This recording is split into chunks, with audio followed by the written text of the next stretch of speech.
Теңсіздіктердің қасиеттері. Бірінші.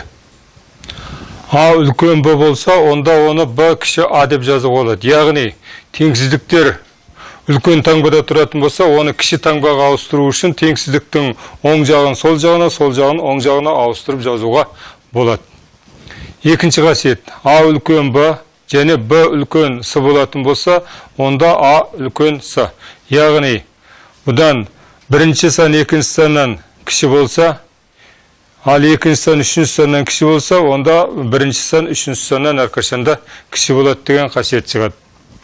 Үшінші қасиеті. А үлкен Б болса, онда А қосылған С үлкен Б қосылған С. Бұл яғни теңсіздіктің екі жағына бірдей санды қосқаннан теңсіздіктің таңбасы өзгермейді деген қасиетті береді. Мысалы 8,9 үлкен 6,4 болса, онда екі жағына да 1,1-ді қоссақ, онда теңсіздік таңбасы өзгермейді, ақиқат теңсіздік айланады. Төртінші қасиет. Егер А кіші Б болса, ал С санымыз оң сан болатын болса, нөлден үлкен, онда А көбейтілген С кіші Б көбейтілген С. Немесе А бөлінген С кіші Б бөлінген С. Яғни бұның негізгі тұжырымдамасы, егер теңсіздіктің екі жағында оң санға көбейткеннен, немесе екі жағында оң санға бөлгеннен теңсіздік таңбасы өзгермейді деген қасиет шығады. Мысалы, екі үлкен бірден болса, онда екі жағында 5-ке көбейтетін болса оң сан, онда 10 үлкен 5, яғни теңсіздік таңбасы ауысқан жоқ.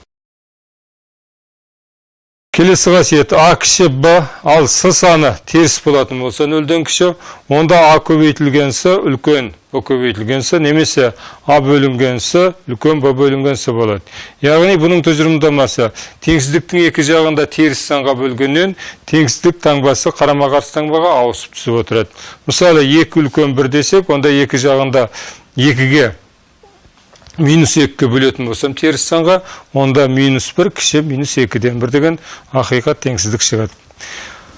Бесінші қасиет. Егер А үлкен Б болса, онда Адан 1 кіші Бдан 1. Яғни, берілген теңсіздіктерде кері сандардың арасындағы теңсіздік таңбасы ауысып түседі. Яғни 3 кіші 4 дейтін болсақ, онда 3-ке кері сан 3-тен 1, 4-ке кері сан 4-тен 1. Онда осы 3 пен 4-ке кері сандар 3-тен 1 мен 4-тен 1-дің арасындағы теңсіздік қарама-қарсы таңбамен жазылады.